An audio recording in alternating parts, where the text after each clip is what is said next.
विशाल परदेशी मंडळी, बदल ही काळाची गरज आहे असं म्हटलं जातं आणि हाच बदल म्हणजे आम्ही बदलतोय असं म्हणत असताना आम्ही बदललोय मंडळी. आता आम्ही न्यूज 18 लोकमत नाही तर आम्ही आहोत न्यूज 18 मराठी आणि याच बदलाला घेऊन आणि या बदलाच्या माध्यमातून मूळ महापालिकांच्या या शोच्या माध्यमातून पुणे महापालिका परिक्षेत्रात म्हणजे जी राज्यातली सगळ्यात मोठी महापालिका म्हणवली जाते तिथं आम्ही इथलं राजकारण कसं बदलतंय आणि इथल्या लोकांचा नेमका मूड काय ते जाणून घेणार आहोत मूळ महापालिकांचा या कार्यक्रमाच्या माध्यमातून.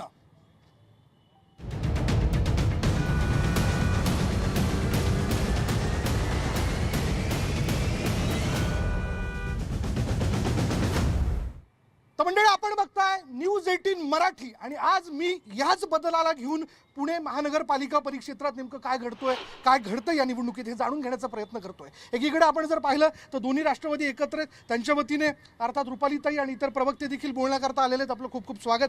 दुसरीकडे आपण पाहिलं वंचित देखील या ठिकाणी उपस्थित आहे, इतरही वंचितने पाठिंबा दिलेले उमेदवार आपल्यासोबत आहेत.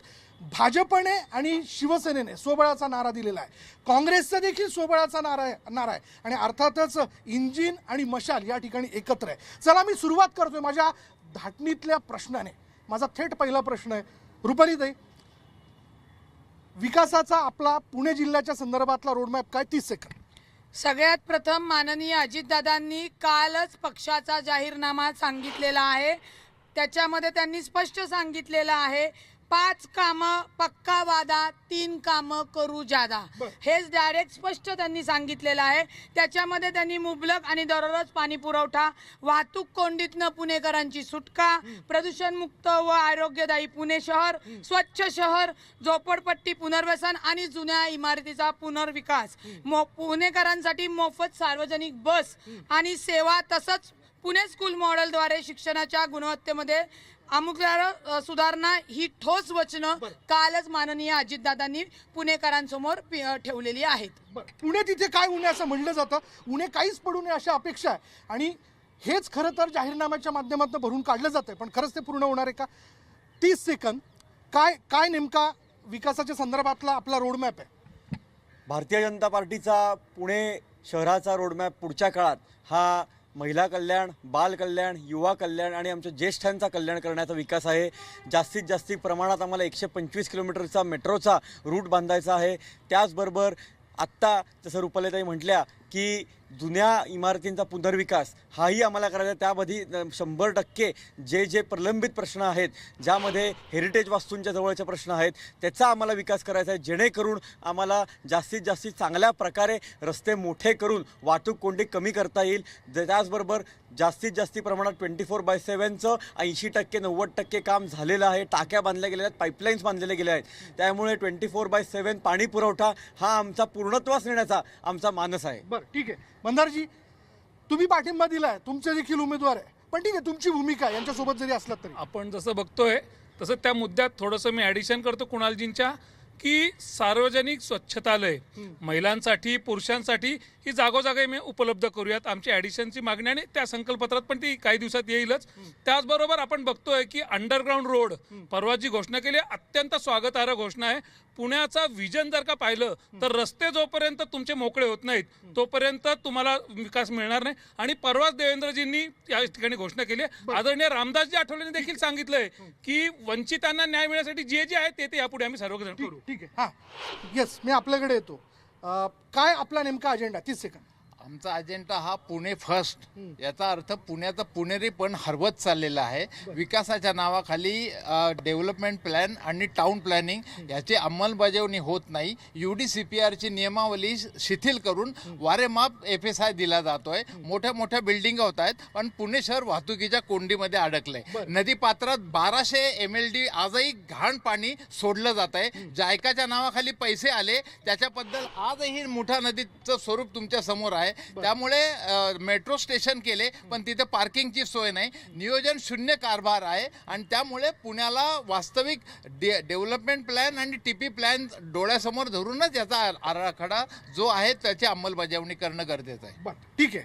काय आपला विकासाचा रोडमॅप? 30 सेकंद. सर्वात महत्त्वाचं म्हणजे पुणे शहराला दुर्दैवाने डाईंग सिटी आता असं म्हणायला लागलेले आहेत. ज्या पद्धतीने एक अवास्तव वाढलेलं खेडं अशा पद्धतीची संभावना पुणे शहराची होत चाललेली आहे. याला सर्वात महत्त्वाचं कारण म्हणजे सार्वजनिक वाहतूक व्यवस्था इथे कमजोर आहे, ती सक्षम केली पाहिजे. आता तुम्ही बघितलं असेल रस्त्याच्या खाली, रस्त्याच्या वर उड्डाणपूल, रस्त्याच्या खाली भुयारी मार्ग, हा त्याच्यावर जो उपाय नाही आहे. तर सार्वजनिक वाहतूक व्यवस्था सक्षम करणं, पुणेकरांपर्यंत स्वच्छ आणि ताजं चांगलं पाणी पोहोचवणं, समान पाणी पुरवठा करणं आणि सर्वात महत्त्वाची गोष्ट म्हणजे जो घनकचरा व्यवस्थापनाचा विषय, तो विषय आणि ड्रेनेज लाईनच्या समस्या, या पुणेकरांना बेसिक सुविधा सर्वात प्रथम मिळाल्या पाहिजे, ही आमची. ठीक आहे, चला मी आपल्याकडे होतो. वंचित, बोला नेते, काय आपला विकासाचा रोडमॅप आहे? 30 सेकंड. पुणे महानगरपालिका ही 12,600 कोटी रुपये असलेली महानगरपालिका आहे. याच्यामुळे आरोग्यावर आता फक्त 4.5% खर्च होतो. तो वंचित बहुजन आघाडीची मागणी आहे, तो किमान 10% तरी खर्च झाला पाहिजे. आपण पुण्यातलं जे गुन्हेगारीकरण पाहिलं तर ते प्रचंड वाढताना दिसतोय. महिला सुरक्षित नाही आहे. कोयता गँग ही पुण्यामध्ये आहे.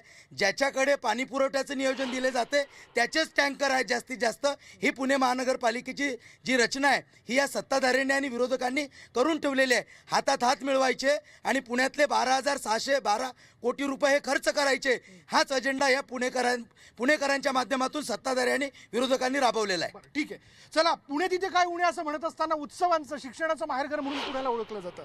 पण पुण्यातलं राजकारण देखील सुसंस्कृत आहे. पण इथल्या राजकीय वर्तुळात किंवा एकूणच जनसामान्यांमध्ये एक चर्चा आहे की पुण्यातल्या राजकारणाचं गुन्हेगारीकरण केलं जात आहे. हे कोण करतंय? थेट मी प्रश्न विचारतो. नाही ते बोला. काय आहे, तुम्ही जर आलेख बघितला तर गेल्या 10 वर्षातलं जे गुन्हेगारी जी आहे ती कमी झालेली आहे. तुम्ही हे माझ्या आकडे नाही आहे, ते तुम्ही पुणे पोलिसांच्या वेबसाईटवर जाऊन बघू शकता. आता राजकीय गुन्हेगारी तर आम्ही तर केलेली नाही आहे. ज्यांनी केली आहे त्यांनी याचं उत्तर द्यावं असं मला. कोण समोर आहेत ना, विचारा त्यांना. विचारू थेट. हो, ठीक आहे. रुपाली ताई, तशी माईकची गरज तुम्हाला लागत नाही, पण थेट प्रश्न विचारतो. बघा, म्हणजे विजयाची उणीव भरून काढण्यासाठी तुम्ही गुन्हेगारी पार्श्वभूमी असणाऱ्या लोकांना तिकीट दिली, असा थेट तुमच्यावर आरोप आहे. तर भाजपला पहिले गुन्हेगार कळले पाहिजे. तुम्ही घायवळला पळवणार आणि गुन्हेगाराची भाषा आम्हाला शिकवणार. आम्ही कुठल्या गुन्हेगारांना दिलेलं नाहीये. तुमच्या खासदाराने, ज्यांना आम्ही सुद्धा मदत केली, त्यांनी ज्यांच्यावर नावं घेतलीत ना, त्या अंधेकरांच्या मतावर ते आलेत, त्या जयश्री मारण्यांच्या मतावर ते आलेले आहेत. आणि मुळामध्ये सौ जयश्री गजानन मारणे, त्याच्यानंतर अंधेकर जे फॅमिलीचा जो विषय आहे, त्या महिला ज्या आहेत त्या माजी नगरसेविका आहेत. अंधेकर आणि कोमकरांचा विषय वेगळा आहे, त्या महिलांवर आरोप आहे. राष्ट्रवादी काँग्रेस पक्षाने एकाही गुन्हेगाराला, म्हणजे ज्यांना शिक्षा झाली त्याला उमेदवारी दिली नाही. प्रश्न त्यांना विचारला होता मीडियानी, त्यांनी आमच्याकडे बोट दाखवण्यापेक्षा 4 बोट स्वतःकडे आहेत. मग त्या समोरच्यांनाच विचारा, खोटी आश्वासन देऊन गाजर देऊन स्थानिक कारभार का बिघडवला? ताई पटतं, तुम्ही सोबत आहात ना, तुम्हाला हे पटलं? ज्या त्या रुपालीताईंनी सांगितलं त्याच्यामध्ये तथ्य आहे. आणि मला कालचीच घटना सांगायची आहे. बदलापूरमध्ये बाल अत्याचारामध्ये ज्यांनी लैंगिक अत्याचार केला, अशा भाजपाच्याच लोकांनी स्वीकृत नगरसेवकसाठी देतं. त्यांना काय तोंड आहे आम्हाला प्रश्न विचारायचा? त्यांनी सगळी लाज विकून काढलेली भाजपाने. काय नेते? ते जे म्हणलं ना आता की निलेश गायवळ, त्यांचाच उमेदवार कालच तो व्हिडिओ प्रदर्शित झालेला आहे. एक मिनिट थांबायचं, माझं पूर्ण बोलणं होऊ दे. एक मिनिट थांबा. हो, मी त्यांच्याशी बोलतो, तुमच्याकडे येणार आहे नंतर. अमोल बालवड जे उमेदवार आहेत त्यांचं आहेत, अमोल बालवडकरांचा व्हिडिओ. हो, मग तुम्ही आहेत ना, त्यांचा व्हिडिओ कोणाबरोबर होता त्यांनी विचारावा. आहेत, त्यांना सवयचे. ठीक आहे. आमचे आहेत, ते आत्ताच आमच्याकडे आले. जेव्हा भाजपनी त्यांच्यावर अन्याय केला, ते भाजपचे नगरसेवक होते, त्यांचा वापर केला आणि त्यांना तिकिटाचं गाजर देऊन खालनं हाकलून दिलं. त्यावेळेला जेव्हा त्याला पळवलं त्यावेळी यांच्या सोबत यांचे पण फोटो आहेत, तेही आहेत. तेही उद्या मी टाकते सोशल मीडियावर. तेव्हा काय करताल तुळजापूरकर? मी त्यांना वेळ दिला पाहिजे तुमच्या ह्याच्यात. हा, बोला ना. हे सगळं दुर्दैव आहे आपल्या तुमच्या समोर. या महाराष्ट्राच्या सत्तेतले 2 पक्ष एकमेकांवरती आरोप करतायत गुन्हेगारीच्या बाबतीत. आणि त्या पक्षाने एका बलात्काराला तिकडे नगरसेवक बनवलं होतं आणि दुसरे पक्ष सुद्धा. हे खूप मोठं दुर्दैव आहे. आज गृह खातं राज्याचे नेते सांभाळतात, मुख्यमंत्री सांभाळतात. आज विद्यार्थी सुरक्षित नाही आहेत, आज महिला सुरक्षित नाही आहेत. कोयते गँग बघा तुम्ही, या ठिकाणी किती उघड्यावरती मर्डर झालेले आहेत, किती मोठी गुन्हेगारी फोफावली आहे मला तुम्ही सांगा. कोणाचा आणि पाठिंबा आहे याला? दोन्ही कोण सांभाळतंय? दोन्ही पक्ष आपल्या समोर बघले, दोन्ही सत्तेत आहेत, दोन्ही सत्तेत मांडीला मांडी लावून बसलेत आणि पुणेकरांना हे दोन्ही दिसत आहेत. बरं ठीक. हा मंदार भाऊ. आणि आपण बघताय की अरे खासदारांना आरोप करायला काय फार लागत नाहीये, पण एक तरुण खासदार पुण्याचा मंत्री होतोय, देशाचं विमानतळ आणतोय, पुण्याचं नाव जगभर नेतोय. आरोप करायला फार काही लागत नाहीये.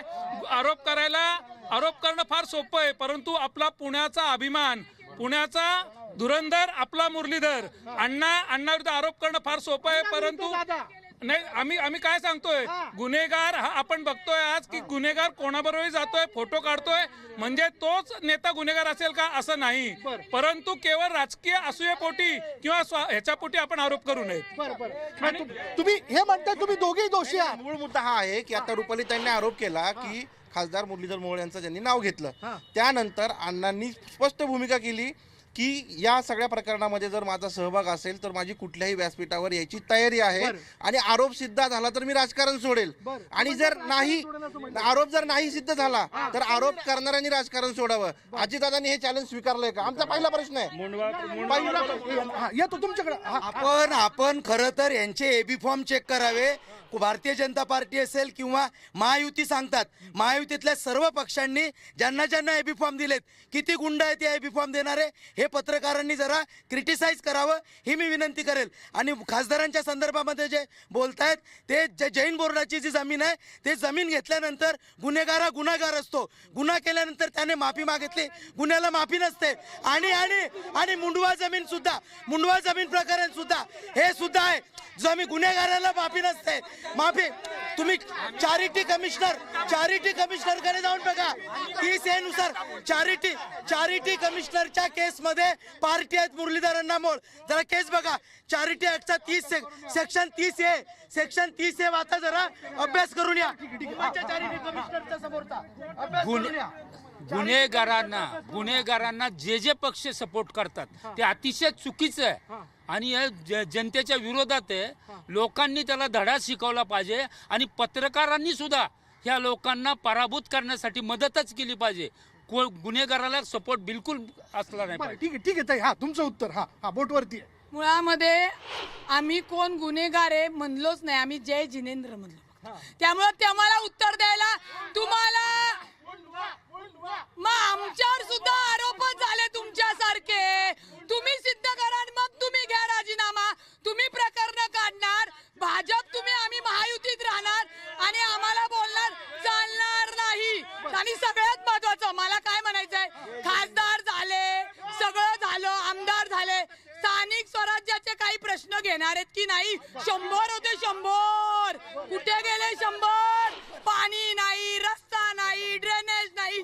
त्या 633 मध्ये शौचालय नाही. घर मोदी शौचालय सांगतात आणि हे साधे साफसफाई करत नाही. त्याचं उत्तर द्या. ऐका ना, जसं भाजपने मेट्रो दाखवली, जे पुण्याचे खासदार मुरली अण्णा मोहोळ यांचं गाव मुठं आहे, त्या मोठ्या गावातच ही नदी आलेली आहे. या नदीची अवस्था बघा.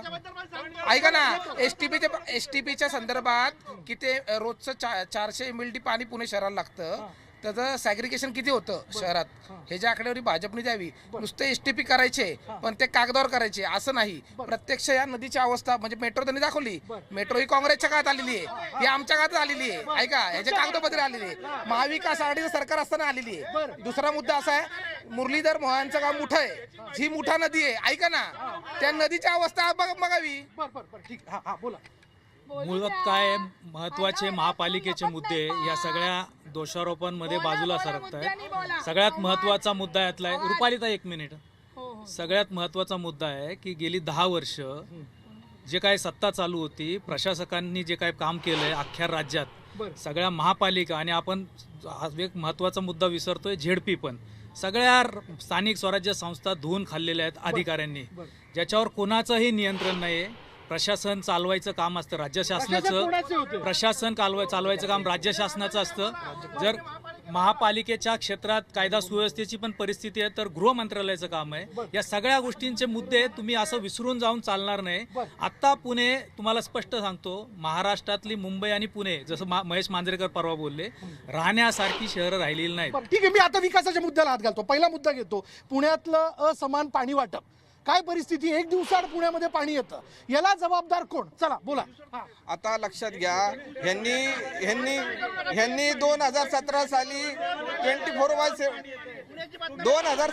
24/7 म्हणून योजना आणली. ती योजनेचं नाव बदललं, समान पाणी पुरवठा त्या योजनेचं नाव केलं. 17 सालची योजना 21 साली पूर्ण होणार होती. आज 26 आला तरी त्यांची योजना पूर्ण नाही.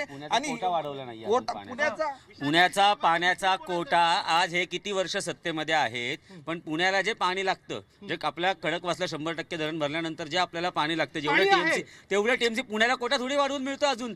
एवढे तिन्हीकडे सगळीकडे सत्तेत असताना सुद्धा पुण्याचा पाण्याचा कोटा वाढवला नाही. आणि आलेला पाणी, छोटासा प्रश्न आहे, तुम्ही याचं उत्तर द्या.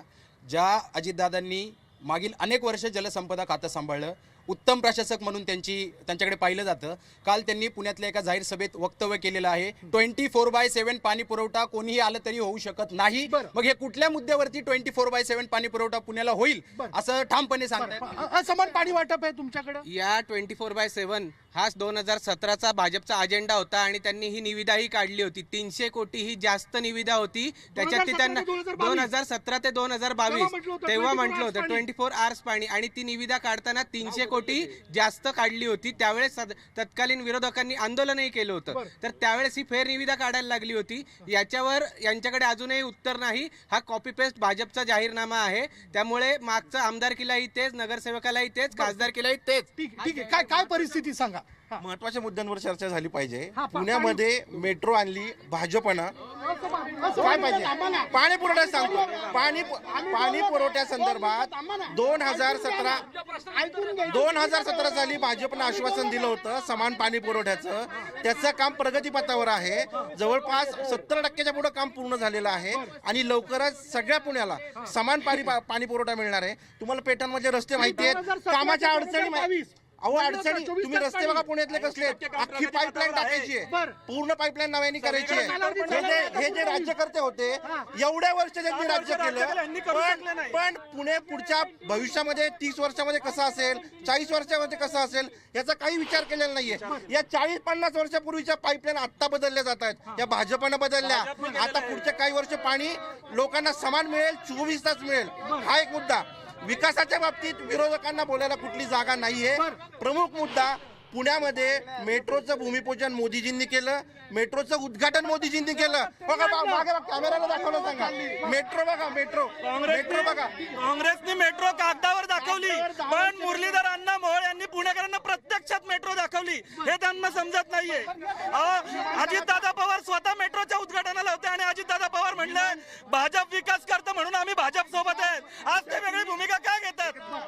तुम्ही एक दिवस पुण्याच्या नवीन टर्मिनलवरती जाऊन बघा काय अवस्था आहे. पुण्यात टॉप 5 मध्ये आता विमानतळ पुण्यात आलेलं आहे. नागरी सुविधा ज्या आहेत, पाणी शहरामध्ये 33 गावं नव्याने घेतलेले आहेत. हे देऊ शकतात का पाणी? पुणे शहरातल्या नवीन पेठेतल्या गावावर, पेठेतल्या एरियाला सुद्धा जर समांतर पाणी वाटप होत नाही, 33 गावांना कधी देणार? भाजपाचं काम हे खोटं बोल पण रेटून बोल, असंच बोलतात ते. पाण्याच्या संदर्भामध्ये भारतीय जनता पक्षाने पुणे शहराला फसवणूक केलेली आहे. आज उपनगरामध्ये पाण्याचा आणि कचऱ्याचा घन प्रश्न झालेला आहे. आज हे मेट्रोचे आपल्याला दाखवतात की मेट्रो झाले. अरे मेट्रो सारख्या ह्याच्यामध्ये सर्वसामान्य माणूस बसणार आहे का? त्याची जर बसची व्यवस्था नाही झाली, रस्त्याचे ट्रॅफिक जाम झाले, या मेट्रोमुळं करोडो रुपयाचा भ्रष्टाचार झालाय.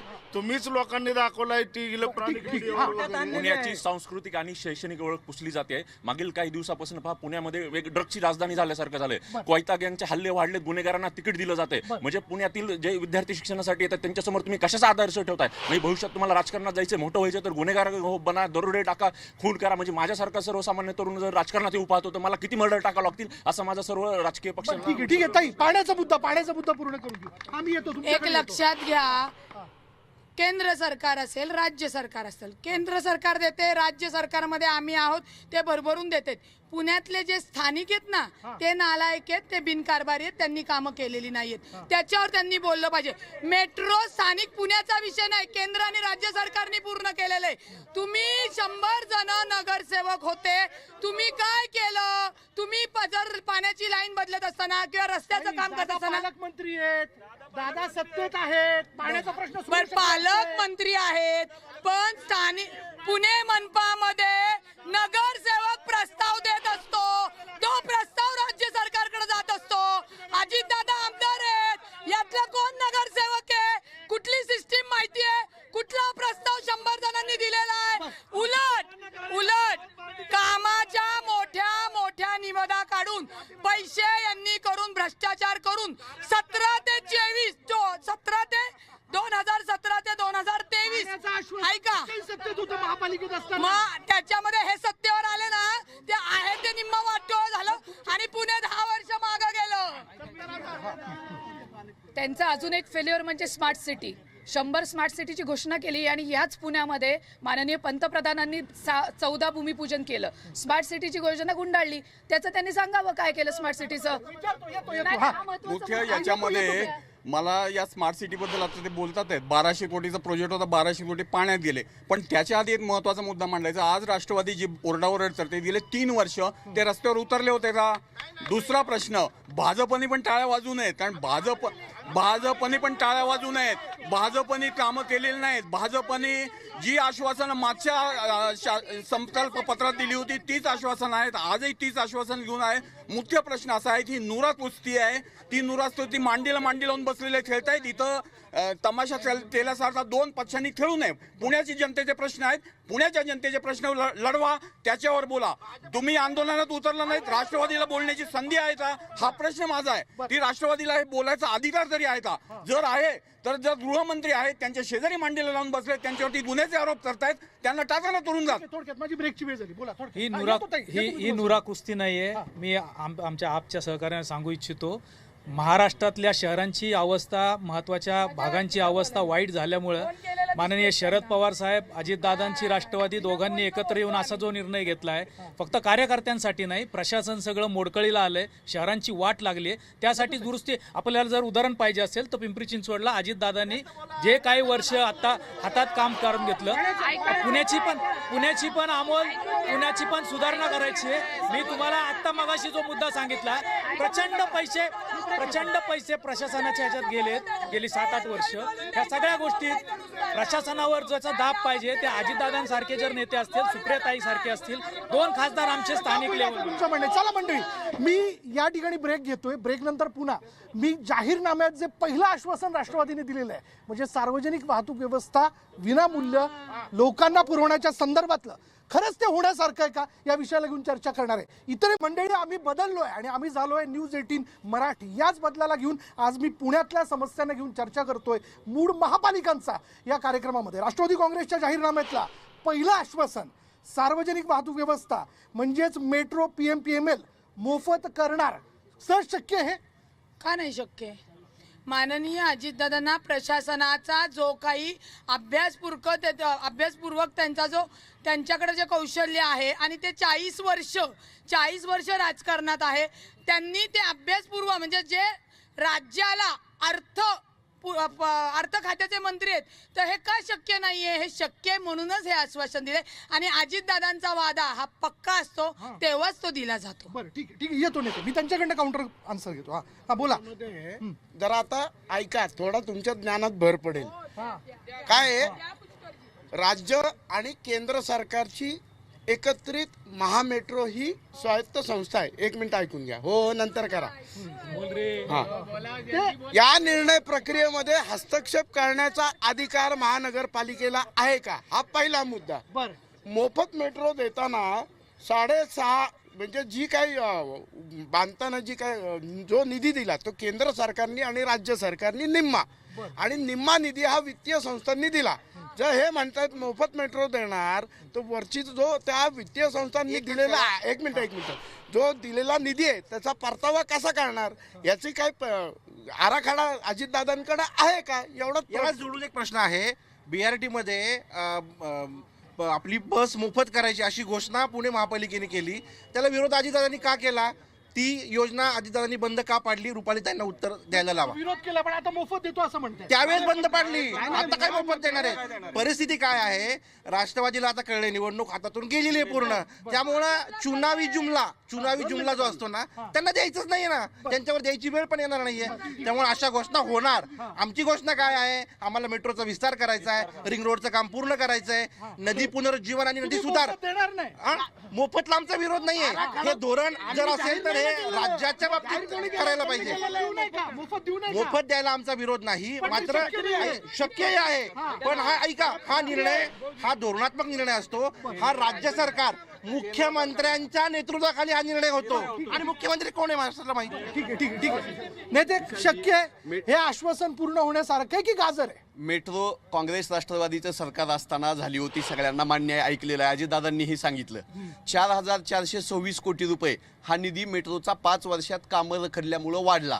पुणेकरांच्या खिशातून पैसे गेले. कुणी जाब विचारायचा? दादांनी उत्तर द्यावं, भाजपवाल्यांनी उत्तर द्यावं. पुण्याच्या पिंपरी चिंचवडच्या मेट्रोच्या अनुषंगानं आज पिंपरी चिंचवड, हिंजवडी आणि शिवाजीनगर या मेट्रोला तुम्ही मुदतवाढ देताय. 5-5 वर्ष मुदतवाढ. 4,500 कोटी रुपये पुणेकरांच्या खिशातले, 6 लाख कोटी रुपये पुणेकरांचे गोळा केले आणि 3 लाख कोटी रुपये सुद्धा आम्हाला रिटर्न आले नाहीत. त्यामुळे लुटायसाठी तुम्ही दोघं भांडण करताय. हिशोब द्या ना, निवडणुकीमध्ये अजेंड्यावर बोला ना तुम्ही. बरं ठीक आहे. शक्य आहे नेते. 350 कोटी रुपये दरवर्षी दोन्ही महापालिकांना मिळून PMPला लॉस भरून द्यावा लागतो. तो लॉस भरून देता येत नाही. दुसरी गोष्ट म्हणजे ज्या पुणे शहरात 3600-3700 बसेसची गरज आहे तिथं फक्त 1600 बसेस आहेत. त्यामुळे वाहतूक व्यवस्था कोलमडलेली आहे. या गोष्टी सुधारायच्या सोडून तुम्ही मोफत देतो. ह्या गोष्टी कशा काय बसेस वाढवा. आणि मला सगळ्यात महत्वाचं एक गोष्ट अजितदादा हे 8-9 वेळा अर्थमंत्री झालेले आहेत.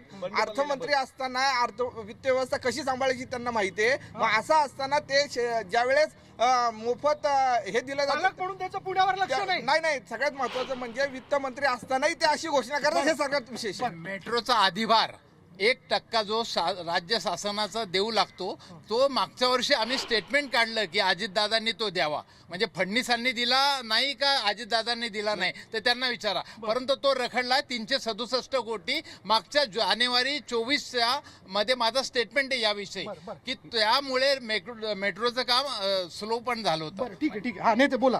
काय तुमचं म्हणणं आहे? पुण्याची मेट्रो ही ज्यावेळेस सुरू झाली, महामेट्रो, त्याच्यासाठी केंद्र सरकारचा निधी आहे, महाराष्ट्र शासनाचा निधी आहे. दोन्ही त्यांचा अभ्यास सांगतो मी, त्याचा अभ्यास सांगतो. दोन्ही शासनाच्या बरोबर परदेशी वित्तीय संस्थांचा निधी आहे आणि त्यात सगळ्यात महत्वाचा भाग दोन्ही होते, त्यालाच कर्ज म्हणतो आपण. तो निधी त्याला परत द्यावा लागतो. दोन्ही पुष्कर ऐका दोन्ही महापालिकांचं कॉन्ट्रीब्युशन आहे. त्या व्यतिरिक्त पुणे शहर, पिंपरी चिंचवड शहर याच्यात मेट्रो सेस आहे. तो रेसिडेन्शियलला 1%, कमर्शियलला 2%. पुणेकर स्वतःच्या खिशातनं जे पैसे देतात त्याच्यातनं मेट्रो तयार होते. हे कुणाच्या बापाचा उपकार नाहीये. नंबर 1, ज्यावेळी एक हास्यास्पद गोष्ट अशी आहे, एखाद्या सरकारची लाडली बहीण सारखी योजना होते, सगळ्यांना फुकट पैसे ज्याला वाटता येतं तसं प्रवाशांना वाटता येऊ शकतं. ह्याचा निर्णय घ्यायच्यासाठी अजितदादांसारखा सक्षम, ज्याचं प्रशासनावर पकड आहे, आर्थिक गोष्टी समजतात, निधीचं लिकेज सगळ्यात कालचा महत्वाचा त्यांनी जो मुद्दा मांडलाय, अधिकारी आणि जे पळवून नेणारे पैसे असलेले जे काही राजकीय नेते आहेत, दोन्ही महापालिका ज्यांनी लुटून खाल्ल्यात, ते पैसे जर तुम्ही लिकेज थांबवलं तर लोकांना पैसे देता येऊ शकतात. माझ्याकडचा वेळ संपला माझ्या. थोडक्यात मी विद्यार्थ्यांचा एक प्रश्न घेऊन टाकतो. आज या ठिकाणी ट्रॅफिकच्या बाबतीत हे विषय चालू आहेत. प्रत्येक जण वेगवेगळे आश्वासक उत्तर देत आहेत. परंतु सर्वात आत्ता ही निवडणूक जी होणार आहे ही खरी वाहतुकीच्या ह्याच्यावरच होणार आहे. आणि जो कोण आत्ता चांगला आश्वासक वाहतुकीतनं मार्ग काढणारा मार्ग सांगेल त्याला पुणे शहरातील नागरिक साथ देतील. सर, जर आपण बघितलं तर पुण्यात ज्या काय आता सगळ्या समस्या आहेत, म्हणजे ट्रॅफिक असेल, पाण्याची जी कमतरता असेल, तर या सगळ्या समस्यांच्या मुळाशी जे पुण्यात होणारं स्थलांतर ते आहे. तर याच्यावरचा सर्वात शाश्वत उपाय हा आहे की जर महाराष्ट्रामध्ये जर डिसेंट्रलाइज डेव्हलपमेंट झाला आणि जर उर्वरित महाराष्ट्रामध्ये जर एज्युकेशन आणि रोजगारच्या संधी निर्माण झाल्या तर पुण्यामधील 100% समस्या सुटतील. ठीक आहे. झालं, वेळ संपला माझा. अजितदादांनी जी ही कल्पना मांडलेली आहे ती अतिशय चांगली आहे की त्याच्यामुळे ट्रॅफिकचा ताण आपला कमी होईल. परंतु तो पैसा आपण कशा पद्धतीने उभा करायचा हे एक त्यांनी मांडलं पाहिजे. आणि आजही आपण ट्रान्सपोर्टला पैसे देऊ शकत नाही. ठीक आहे नेते, माझा वेळ संपला नेते, वेळ संपला. मंडळी, हा पुणेकरांचा मूड आपण जाणून घेतला. संविधानाने आपल्याला एक हक्क दिलाय, तो म्हणजे मतदानाचा. मी आज नवीन झालेल्या बदलासकट म्हणजे न्यूज 18 मराठीच्या या बदलासकट पुन्हा एकदा सगळ्यांना अपील करतो, मतदारांना अपील करतो की मतदानासाठी भरभरून बाहेर पडा आणि जो विकास करण्याची ताकद ठेवतो त्याच्या बाजूने मतदान करा आणि ही सत्ता निवडून द्या. बघूयात पुण्याचा कारभारी कोण होतोय हे लवकरच आपल्याला कळेल. आज इथंच थांबूयात. पहा फक्त न्यूज 18 मराठी.